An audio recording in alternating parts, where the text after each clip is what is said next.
Hello and welcome to Some Shit We Like Side Missions, where we use this platform to talk about anything we want. Not that we don't talk about anything we want on the main podcast, but we usually make lists. And on this podcast, we have Ryan O'Leary back on our show. Hello. Hello, Ryan. How are you?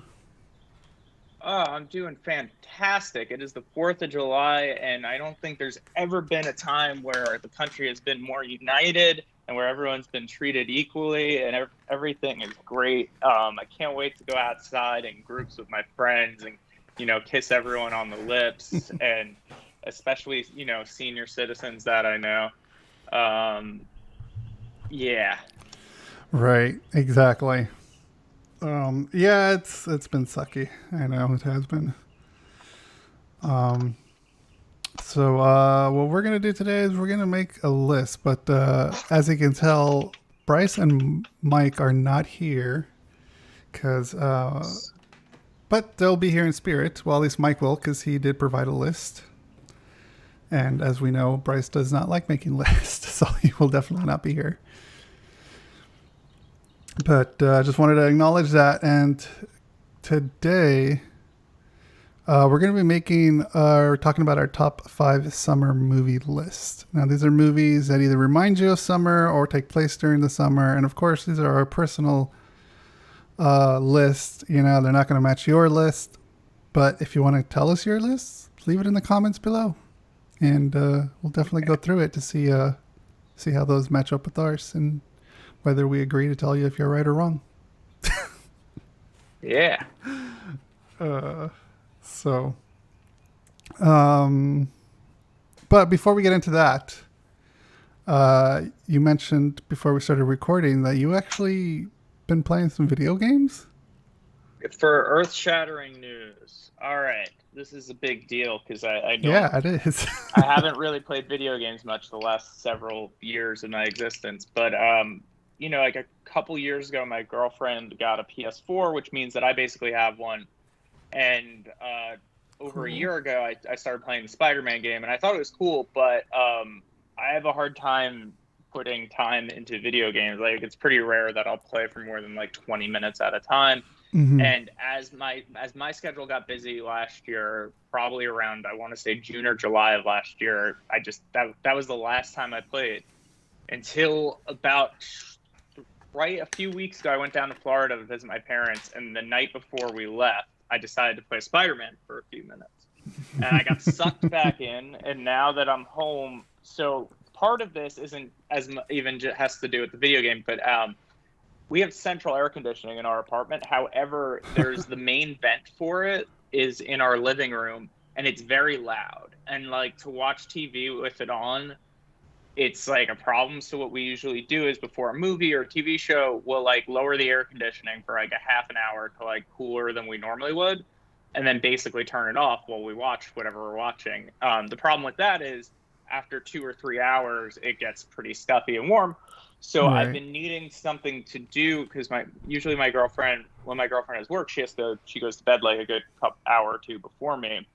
So I started playing the game during like that hour or so I could have the air running, and like I don't care as much about hearing every little bit of dialogue or whatever in a video game. But anyway, yeah, I've been playing regularly, like almost every night, and I might even beat the game. So that's something I didn't think was going to happen. And I just want to say, even though I know you can skip them, I think all the puzzles and shit are bullshit. If I want to pretend to be Spider-Man, I don't want to do fucking Sudoku. And I also think, I guess it's cool that you could play as Miles and Mary Jane, but if you're just walking around a room pretending to take pictures of shit, I don't care. That's very boring to me. But other than that, I think the game, I think the game's pretty cool. And yeah, I'm at a point where shit's like, I don't know how much of the game I have left, but sometime in the last week or two, without spoiling anything, a lot of shit's going on in New York City, and it's been harder to play it in small sessions because shit is hitting the fan. Yeah. Well, the game's about what, 2 years old now. I think spoilers are pretty much Probably, yeah. lifted, but Yeah. for the most part, yeah, dude, that game is so good. Like that Yeah, game is it's cool. incredible. It was my number one game of the year. And there is the new one coming out this year, Uh, or is that next year with the PS5? Like, I know they announced it pretty recently. yeah, I'm not sure if it's going to be part of the launch of the PS5, but Yeah. so it's either going to come out holiday season, like either like a few months Cool. after the PS5 or maybe early next year. Word. And Yeah, it's an all because Miles game yeah, too. yeah, which I feel like says something about where the game's going. Mm-hmm. But yeah, I might play that when it comes out. That's how crazy things are getting. Yeah. Man, I can't wait till you finish it, dude, because I'd love to talk about that because that game is Yeah. incredible. The voice actor, Yuri Lowenthal, I believe that's how you say his name, does a great job of voicing Spider-Man. Yeah, it's cool. I'm into it, and you know, and my girlfriend was always joking about like, oh, when are you ever gonna play Spider-Man again? And I said, you know, I'll get to it someday. And little did I know, the thing that would get me playing is just her going to bed a little earlier than me and it getting too stuffy in our apartment. So, yeah. That's cool, man. Why Spider-Man? Why did you choose that instead of any other game? Well, great. I know it's like I heard really good things about it, and I also knew whatever game I got, I wouldn't play a lot. And I bought it right when it like dropped in price point, like when it wasn't however much video games are when they first come out. And I didn't know if I'd get back into playing games. I assumed I would, and like I was mostly correct. There was around this time last year was like the last time I was playing regularly, and then I really did go like 11 months without playing it, despite enjoying, you know, thinking the game was fine. Just my personal issue with video games doesn't really have to do with games themselves, but like when I watch movies or TV shows, even when I'm really paying attention, I'll get inspired by something or I'll have an idea. Whereas video games are a little too active of a hobby, so like I'm not as productive when I'm playing. But now that I'm playing it like pretty late at night, primarily, it doesn't really seem to have much of an effect on like other parts of my existence. So this might be the way to go. And we also they had the Uncharted games for free digital download like a month or so ago. Yeah. And I have those sitting on there, and I might. Nice. 'Cause I think I played the first three. There's a fourth game, right? Yeah. But I don't know if I ever got to the fourth. Either like a third of the way through the third one or fourth one is where like I kind of bailed. But maybe I'll do that. Maybe not. We'll see if I end up beating Spider-Man anytime soon. But yeah, I bought the Uncharted remastered, and I forgot how fast or how short. Or at least to me, it felt short. Probably because I've already played it, but that first one is like really short, in my opinion. yeah, I feel like I've played through. I think I've played through the first one twice. So yeah, like I think that would definitely have to do with it being. I feel like I went through the first and second one in full, like when the third one came out, maybe. But yeah, like I know if the first game had any meat to it, I would have never gone through it twice. Yeah, but I remember enjoying the games. Yeah, they're really fun. The story is really good too. And then you got to jump on The Last of Us. Yeah, maybe. I don't know. Like I just don't. I don't think I have a feeling once this time of year ends, my engagement with video games may change, or maybe it won't. I don't know. Maybe this is like the thing that works for me though, playing super late. I mean, that's how Mike and Bryce pretty much do it. Just play really late. That's why Bryce was up all night. Although with Bryce, like I know he could play at any time he wants to. But I know when it comes to like The Last of Us, which is what we're all playing right now. Well, me and Mike already finished it, but with Bryce, I know any kind of like scary type of video game he has to play at night. So for him, I know that's why he doesn't really play in the afternoon, because he wants to play it when it's dark outside. Yeah, I get that. But yeah, I mean, I get that too. But when the story's so good, like I was on furlough the entire for 2 weeks pretty much, and yeah, I couldn't put it down. I played it all day and all night. So Damn. yeah, it's like the first time I've played it in sequential days, not skipping a day or anything. Wow. Because like, yeah, I can't remember the last time I've done that where I've just played in 4 hours, 5 hour sittings. Yeah, you were hooked. I was really hooked to it. Yeah. But me and Mike and Bryce were eventually gonna record and talk about that game and spoil the crap out of it. Yeah. So, but this is the second one, I mean. Yeah. Fucking. That's cool. I'm glad that you're playing Spider-Man. I've been sucked back in. You're thinking you're back. Yeah, for probably I would assume for the remainder of the summer, but that's probably I don't know. Maybe not though. Maybe I will have a year from now I'll have a Twitch channel and I'll be making like just under enough money for them to send me the checks. Maybe a guy can dream. Yeah, probably not. Anyway, should we get into it? Yeah. Unless you got anything else you want to update us on? Should I do? I could segue an update. Yeah, sure. I could segue it into the number 5 on my list. Okay, because then that's where we're going to start with number 5. Yeah, right. Yeah, you want to build it up? Because I could segue. It's a smooth segue. So my feature film, The Backseat, which does not take place during the summer, although it was shot in the summer and probably it should have been a summer movie. The Backseat was available on Amazon Prime for quite some time, and then it disappeared. And right now, it's only available on Tubi, where anyone listening can watch it for free. I don't even know if you need an account, but it's like ad supported. So there's that. It'll probably be back on Prime, I've been told, within 90 days, and that was like a month ago. So anyway, The Backseat, which is the feature film I made that we've talked about too much probably on here. The last time I watched my number 5 movie, I was like, holy shit.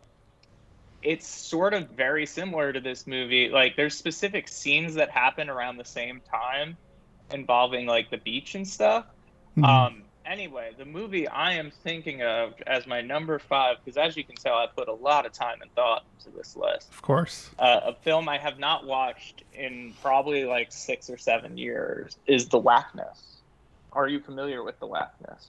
Right. I am not, no. All right, so it's a movie from 2008. It takes place in the summer of 1994 in the streets of New York. The streets of New York are pulsing with hip-hop. And this teenager played by Josh Peck giving an incredible performance. He sells weed, and he sells it from an ice cream cart at one point. And he also has his he has a therapist, like a psychologist therapist type played by Ben Kingsley.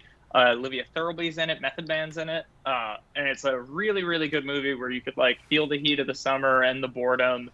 And it has he has a summer fling in it, and it's just I think it's an absolutely fantastic film. It's directed by Jonathan Levine, who directed 50/50. He also directed Warm Bodies, and I feel like I'm forgetting a major. Oh yeah, he did last year. He also did Long Shot, which I thought was really great. Oh yeah. So solid director. And he was actually, fun fact about him, if I'm remembering correctly, I believe he was Paul Schrader's assistant back when he was younger. Paul Schrader being the guy who co-wrote Taxi Driver, made First Reformed, and a ton of other great, really bold movies. But yeah, I think The Whackness is super, super underrated.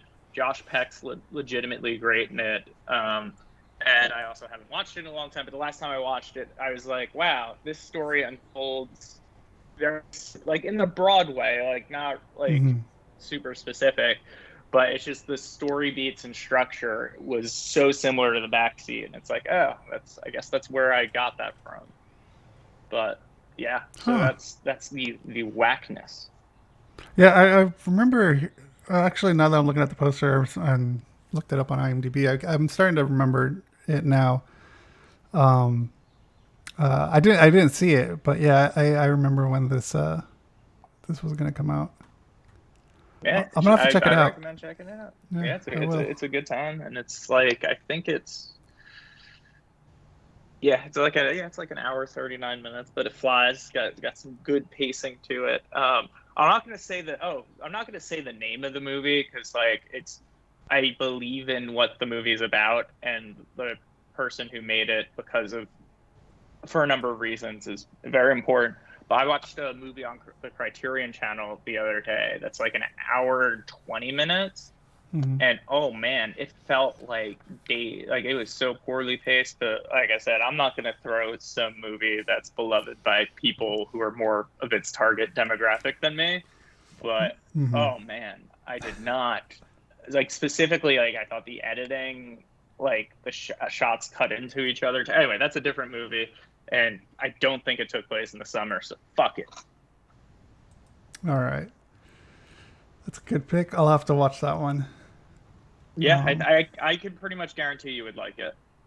I most likely will like it. Yeah, I like Jonathan Levine. Yeah, like I think I know your taste well enough to say you'll be into it. Yeah, I'm looking through his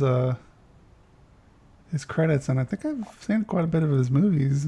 He's done like a lot of his movies too have been big. Like after like this was probably like his last like really independent type film, which like I don't even know how much of an indie it really was, but he's made like good studio comedies somehow. Cool.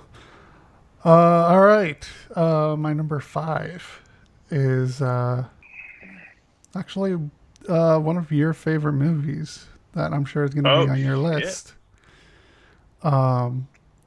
And this movie, I thought it was fine. I didn't really enjoy it that much until like viewing it like a few other times, and that's Adventureland. The classic Adventureland, where you probably, like most people, it was advertised as Superbad Part 2. And then it's very much not a super bad type of movie, even though it's the same director. But maybe I will have more to say about it later. But you feel free to tell the masses about Adventureland.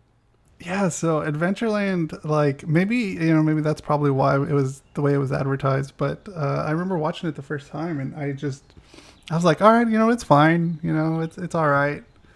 About these teenagers, these kids working at Adventureland, and like, it was fine. And then like the more I watched it, and like the more I kind of put like, I guess like, I don't know I guess the more I put your drama pants on. Yeah, the more I started enjoying the movie, and and yeah, like it's just really good. It's directed by Greg Mottola, of course, and which for the most part I'm a fan of most of his films.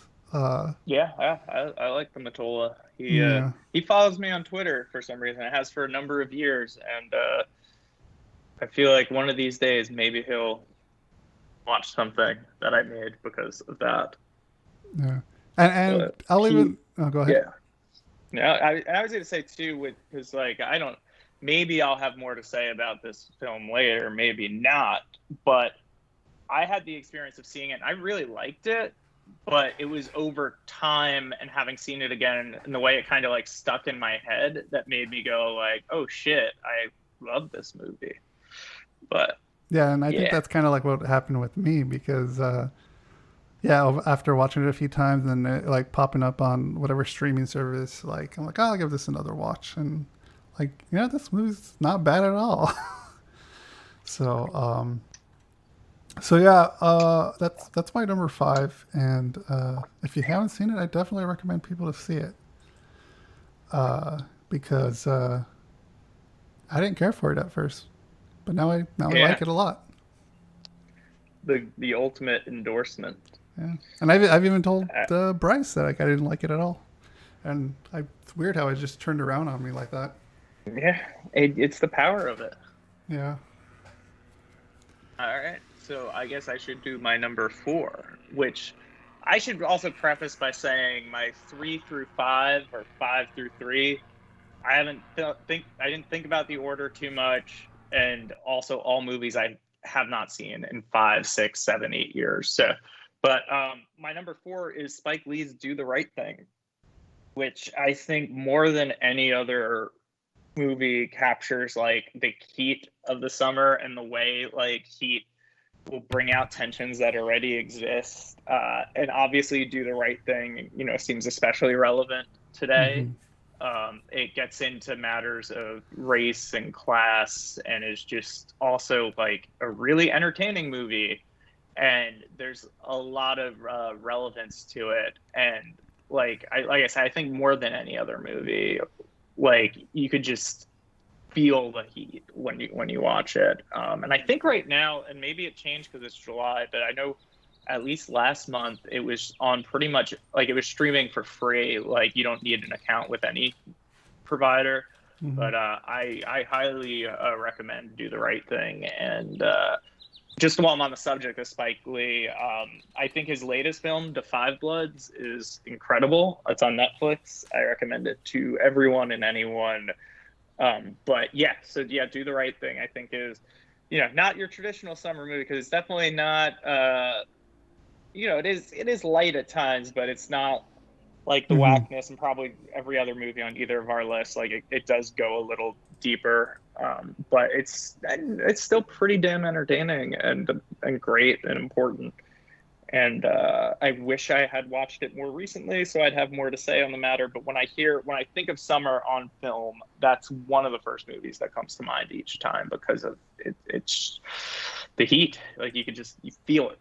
Watching it. Yeah, I've never seen it. Nice. And I'm looking right now to see where it's streaming at, and I don't see it on any streaming services, but you can buy or rent it on pretty much anything right now. Yeah, well, yeah, you missed that. I feel like up until the end of June, it was free as like a Black Lives Matter type thing. But it's a great movie. I'm gonna have to add it to my list to watch. Yeah. And add "Da 5 Bloods" on Netflix right now. Just came out. That's right. Yeah, I thought I saw you tweet something about it. It's great, and it's it's a Vietnam War movie, but from a perspective that definitely on that scale has not been done before. And for me, it worked on pretty much every level, and I think it's one of his best movies. Cool. So, all right, I guess my number 4. I mean, I think the movie came out in the summer. I don't know if it's really a summer movie because he's still going to school in the movie. But I'm going to count it. And it was also on Mike's list too. But it's the Karate Kid. All right. The Karate Kid. Have you seen the Karate Kid? I think I did as a kid, but I have no recollection of it. It is so it's basically a blind spot for me, even though like there's a chance I may have seen it. Yeah. Without giving stuff away, we had reason to be near one of the locations from that film, right? On a number of occasions. Yes. Yeah. So I especially feel foolish having spent some time near a pivotal location on the regular. Yeah. Could have took a first date there. Yeah, just like in the movie. Had our first date there. We did go there, didn't we? Did we? Yeah. I know you don't want to give away the specifics, but yeah, maybe we did. Well, I mean, it's in the movie. It's golf and stuff. Yeah. Okay. Yeah, I don't think we actually went though. Like we've gone by it. I don't think I've actually done the golf and nor the stuff. I could have swore we did. Huh. Or maybe someone else. I don't know. But yeah, this movie's great. Like, it's funny to hear the different perspectives on it now. And people keep saying that Ralph Macchio is really the bad guy in this movie. Interesting. And William Zabka is really the good guy. And then they kind of play into that too in the current Cobra Kai series as well. Which is pretty cool. But yeah, this is definitely a movie that I watched on the repeat as a kid, and I catch every now and again as well when it's streaming. I like to watch it. I actually don't have the DVD for this. I had the VHS tape way back when. You goofed. Yeah, but yeah, it's a great movie. You know, about Ralph Macchio, and him getting beaten up by bullies and learning how to fight karate. And it's a good movie. I think a lot of kids should see this movie. I think it's one of those like great coming of age / early. Coming in the 80s, I think. I think it came out in the 80s. Yeah. Yeah. Yeah. So well. But what's that? My number 3 is a coming of age movie from the 80s. Oh, it is. Yeah. Do you have more Karate Kid, or should I? No. That's a good segue. Let's do it. Your number 3. This one is based on a Stephen King story. The story being The Body, and that is Stand By Me, which is a 1986 film directed by Rob Reiner. Yeah, that movie I think feels like childhood and like a true loss of innocence.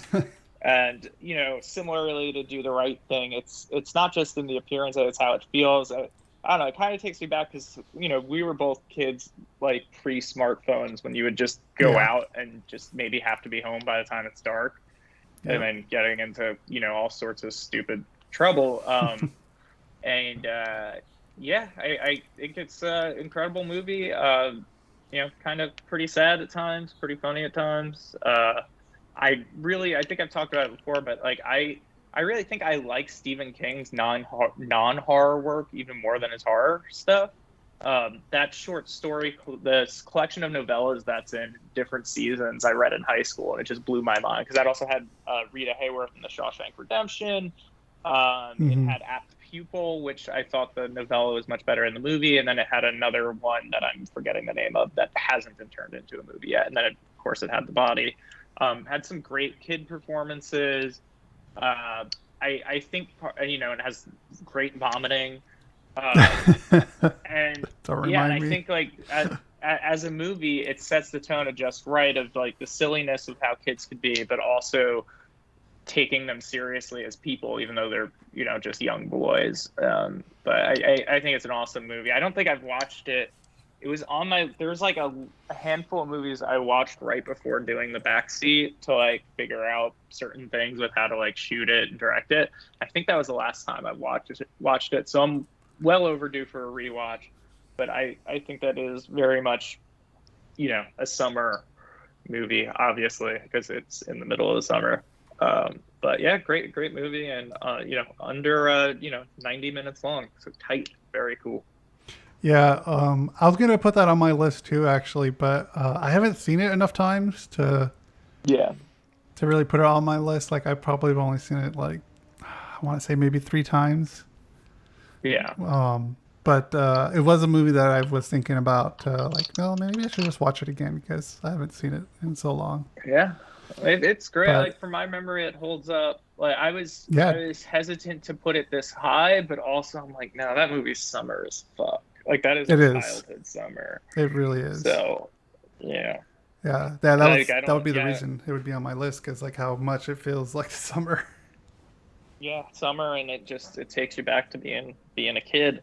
And I wonder if I'm sure like the new generation of kids will appreciate it, but I wonder if it'll strike the same kind of chord because like they can stay inside and play video games with their friends, and like, you know, there's not that sense of, not that like I don't even remember if they like, but like I feel like, you know, to quote a Smith Street Band song, no one gets lost anymore, because you know you just pull up on your phone and figure out where you are.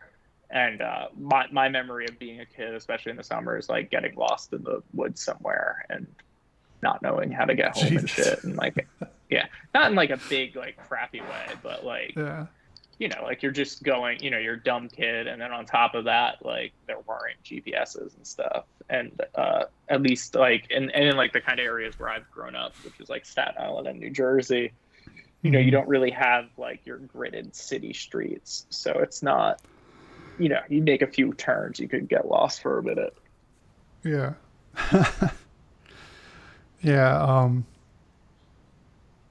That's pretty cool. That's pretty cool.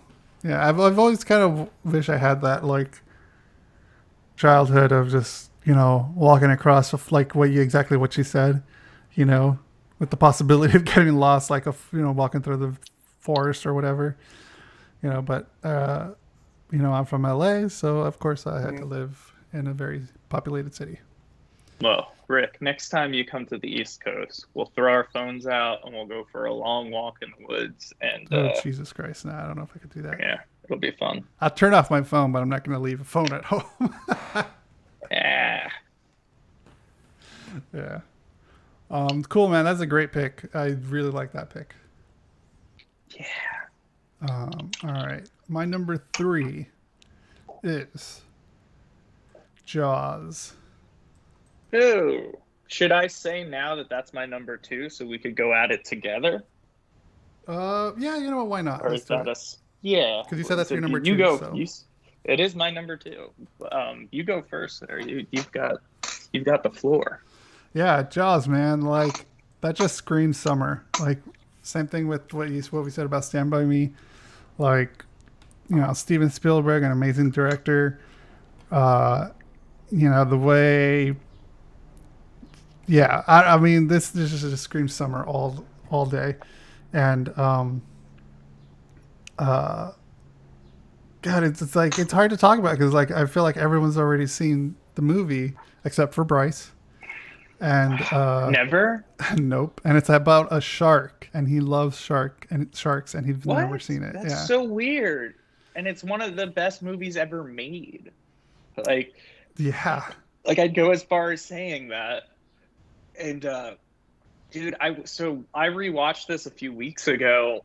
And aside from it still holding up and being incredible, what shocked me was how much it feels like a COVID movie. Because you got the government officials trying to save their local economy and making bad decisions. And like watching it in a post-COVID world, like it just added so much to an already like pretty deep movie considering it's, this. I love how it like basically changes genres halfway through and becomes more of like an adventure movie for like the last half or third. The Amity, which is I think is like a made up type, but the way they did it is just incredible, and it's also like just a good as like a filmmaker it's super inspiring too, because basically they had famously had a ton of issues between the shark not working right, the production going way over budget and over schedule. And a lot of why the movie ended up being the way it is because of limitations and because of mistakes and poor planning. And to see that you could have all that stuff go wrong and still make one of the best movies ever, like I really think it's one of the greatest movies to pretty much, like I think anyone who watches it for the most part, especially like as an adult, you can understand. Like, yeah, like it works on every level. It's firing on all cylinders. It's kind of, it's scary, it's a little funny, it's incredible, and it's like, to me that is the essential summer movie. And I'm generally not a fan of watching movies in like I don't really like want to go to a drive-in or even watch a projector in a park or something. Because like I like to be really focused. However, what I would love to do is when a lot of places have been having Jaws screenings in the summer, like in like a lake or a bay or something, where you like have tubes and you watch it, and that sounds fucking awesome. Like I would break my no gimmick movie going experiences for that, because I think that sounds really cool. And I think there's a reason why this movie scared generations of people from like going in the ocean. Yeah, I feel like I was gonna say, I feel like this movie definitely has like the genre covered on everything.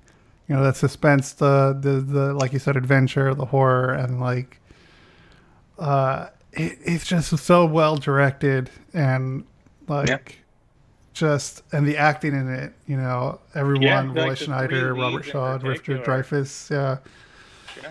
Like, Like it's so good. incredible performances, and it really works on, I think, every single level, and is a lesson in filmmaking and endurance. And like I try not to watch it every year because I don't know if I don't think it's possible to burn out on it, but I'm always, especially like watching it in the summer, it makes me want to go on a boat and get into an adventure, even though, you know, a lot of bad things happen in that movie to people doing stuff. But yeah, I highly recommend anyone watching it should watch it now in the COVID world, because it is crazy. Like you'll see what I mean when you watch. It's more than just what I've said, but just so much of like the government mishandling things and not properly prioritizing, and you know, people getting hurt and killed because of the mistakes that the local government's making. But have you seen any of the sequels I have not. to Jaws? No. Neither have I. I don't know if I ever will. I kind of don't want to. Pretty bad, but campy. Yeah. Yeah. But, yeah, just stick with this one. Yeah. But yeah, I absolutely love this movie. It's one of my favorite Spielberg movies for sure. Yeah, that's my number 3, and your number 2. Yeah. So that brings to your number 2, correct? That's correct. Go take a number 2 right on me, Rick.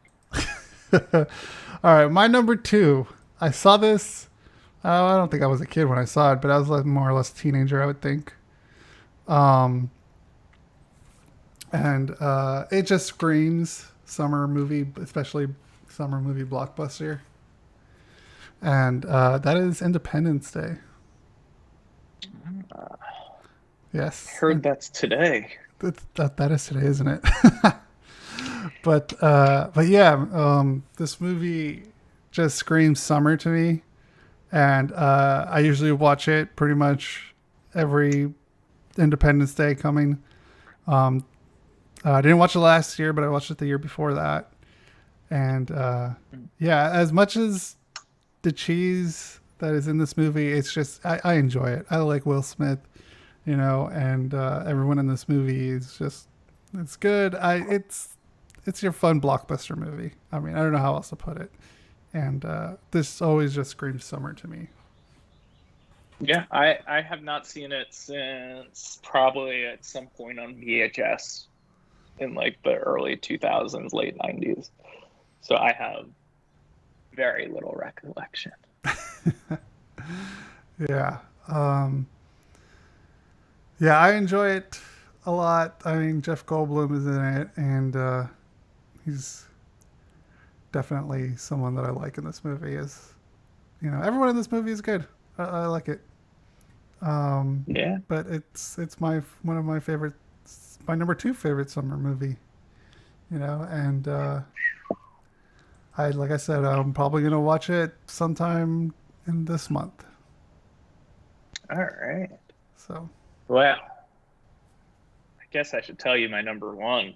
So what was interesting when ranking this, I was conflicted slightly, because to me, Jaws really is the ultimate summer movie to me. Like, it is the undeniable.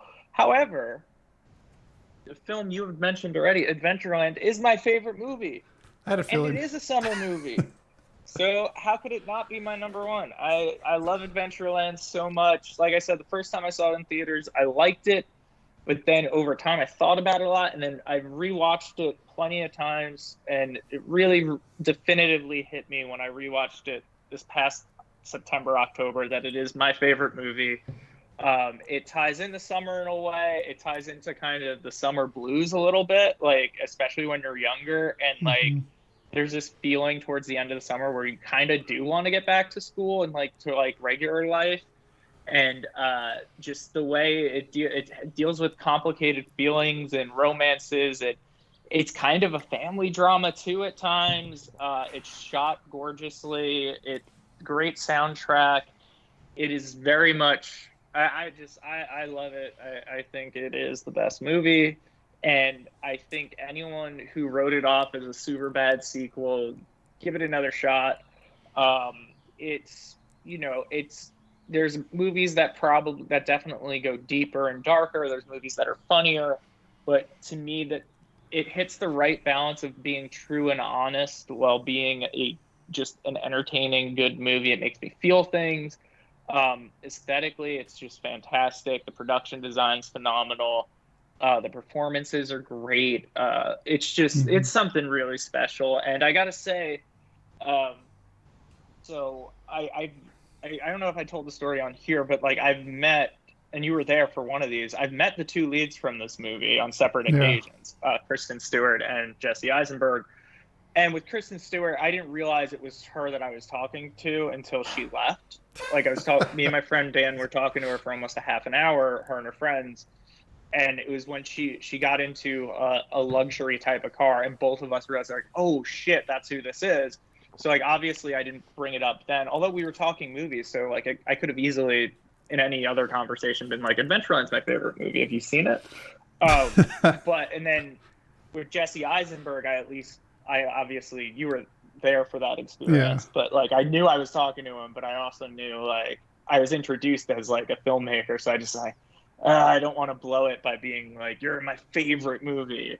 But and also that was like when we had our run-in with Jesse, that I had just rewatched it, you know, a few days prior. Yeah, I remember it was you very much me. on my mind. Yeah, and remember too. I guess we could talk about how we met. How we came across Jesse Eisenberg, just because it's not like the Kristen Stewart story. Yeah. I censor just a little bit because I get the impression where I met her is probably a place she goes to a lot.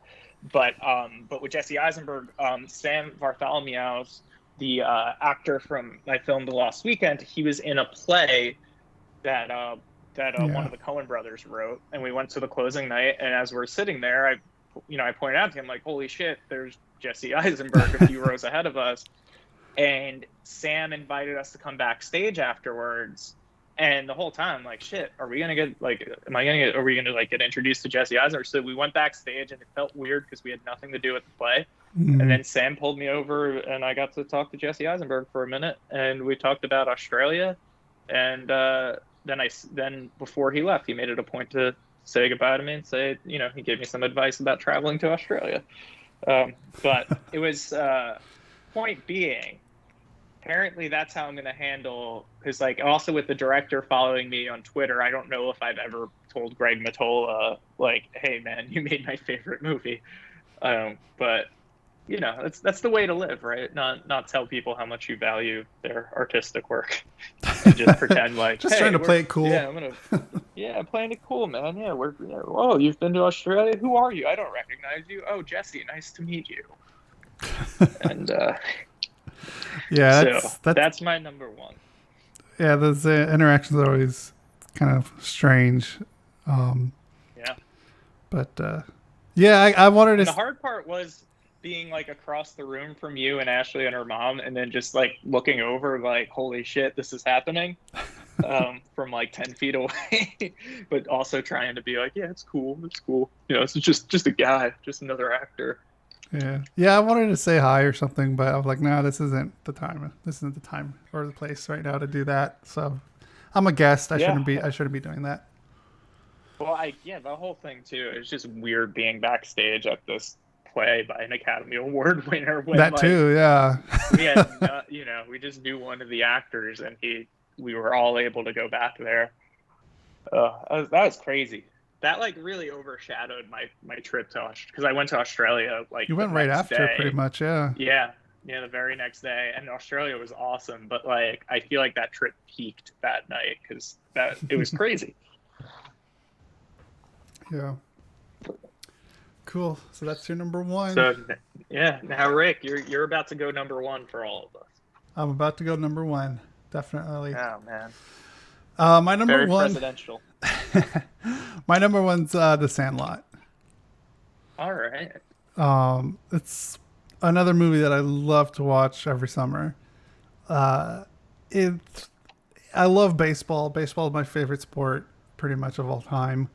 I do like other sports as well too, but nothing like baseball. And this movie pretty much encapsulates, baseball and friendship and how you spend your summer, when school's out. And it goes through the entire summer months, this movie. And it's absolutely great. I love it. Every character in this is so uniquely written, and like all of the kids do a great job in this. It's one of those movies that is just will live on as, at least in my opinion, one of the best summer movies. And I put that up there with Jaws and even Stand By Me. Like this. When you talk summer movies, this is definitely going to be in there. Yeah, I haven't seen it since I was like a kid, but I saw it a lot as a kid. So I feel like I have it like burnt into my mind, but it's one that I feel like as an adult I desperately should probably watch to see what the experience of, watching it not, last time I watched it I probably was just around the age of the characters in the film. But I've seen it many. It's one of those movies I think too as a kid, especially as a boy, you just you end up seeing a lot. But yeah, that's a good pick. It did not cross my mind, probably mostly because I haven't seen it in a while. But I think a lot of people would find that to be one of the ultimate summer movies. Yeah, I mean, like, one of my favorite parts is when they play baseball on the 4th of July because of the fireworks light up the sky bright enough for them to play. And that whole scene where they're like, come on, hurry up, let's get ready to play. And then, like, one of them hits, like, a double, and they just are looking up at the sky in awe of all the fireworks, and they just stop playing. That's just so iconic to me. And yeah, the way they try to get their Babe Ruth ball back with like coming up with all these different types of contraptions and ideas, and it's so good. It's probably a movie that I will watch today. And hell yeah.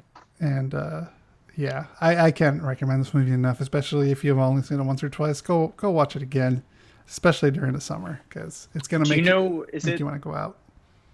And is it streaming? Is it on Disney Plus right now, or I think it's on Disney Plus. Yeah, because I think it was there, but I also know Disney Plus kind of pulled a fast one and removed a ton of movies like a month after it started. Yeah. But, let's see. It's streaming. Yeah, it was on Disney Plus, and it looks like they took it out, and now it's on Stars. Okay. All right. So. Yeah, I think tonight, my 4th of July viewing tonight, I might watch Hamilton because I think my dog's going to be a mess with the fireworks. Like, there were a few people doing fireworks last night when I walked him, and it was making him crazy. So I figure a 2.5-hour musical will hopefully overpower those sounds, but maybe not. Yeah. So there it is. There it is. Just to recap. Good list. Did you want to read Mike's list out loud in full, just so we can talk shit about him? Yeah. So yeah, Mike has a list that he put in our Discord, and this is no particular order for him, but I'm gonna read it in his particular order that he put it in. Yeah. So number 5, he put The Great Outdoors. Number 4, he put Caddyshack. 3 is Summer Rental. 2 is One Crazy Summer, and number 1 is Karate Kid. All right, that is definitely, I think, a very different, for the most part, a very different list. Yeah. And I didn't realize. Yeah, I was worried that that people would have similar lists. It's kind of cool to see that it's all all three of ours had some pretty big differences. And I think the only movie I've seen from his list is The Karate Kid. Wow. Never seen Caddyshack, Great Outdoors, Summer Rental, or One Crazy Summer. Caddyshack is the only one I can confidently say I've seen, and it's like one of my dad's favorite movies ever. But like, having watched it like in the last decade, or I don't think Caddyshack's a good movie, and I'm sorry, but yeah, but that's cool.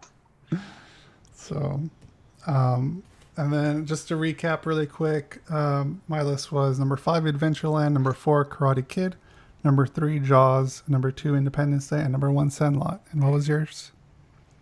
Number 5, The Whackness. Number 4, Do the Right Thing. 3, Stand By Me. 2, Jaws. 1, Adventureland. Awesome. So this was fun. I love making these lists. I know Bryce absolutely hates making lists, but yeah, it's fun sometimes just to put things in order and talk about how wrong or right we are.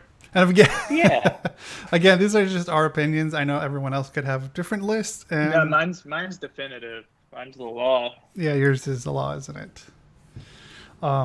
Director Ryan O'Leary, it's the law. Yeah. So let us know your list. Put it in the comments, like I said below. We can have a conversation there. And if you're subscribed to us on Twitch, you get to be a part of our Discord. So that's always nice. But yeah, I don't know what maybe come up with another top 5 and reconvene another time. I can't think of anything as far as now as a top 5 list, but we'll do the top 5 appearances of me on some shit we like. I'm sure there will be controversial rankings and there will be riots in the streets if we do that. So yeah, I think that should be the next one, maybe. I don't know. That might be a little too dangerous to do. Yeah. There's so many good moments. Yeah. But yeah, do you have anything else you want to talk about as far as? One little thing, and then I should go because I have business to attend to in a moment. But I've been watching the show Men of a Certain Age. Do you know what I'm talking about? It's a show I've heard of it, that only lasted 2 seasons with Ray Romano and was it Andre Brower? Anyway, I remember. It's pretty solid. But every episode so far, they go to Norm's. Oh, that's funny. Which, so it reminds me of our getting milkshakes and then sometimes getting food with the milkshakes, which is usually a bad idea because it's like too much. But yeah. Norms. That's funny. That's all I got. I should have. I'm not really gonna. I'm gonna have news that I could talk. Maybe I'll have some sort of news I could talk to you privately about. Yeah, we could do that in terms of film stuff. But I've got, as far as publicly, I got nothing because you know what? Every film festival keeps rescheduling its dates and moving stuff online, so the Lost Weekends festival run may never end. And then as far as the next film, I think I'm going to try not to talk about it too much publicly until it happens because nothing's worse than hyping up a project and having it not come through when it's supposed to. Yeah, exactly. But also, who knows when any movie's going to get made right now. So. Yeah. All right, man. Well, as always, dude, it's always great to have you on the show and talk, man. And if I come up with a new topic, definitely have you back. For sure. All right. Take care. All right. So that's it for this week's podcast, and we will see you next time.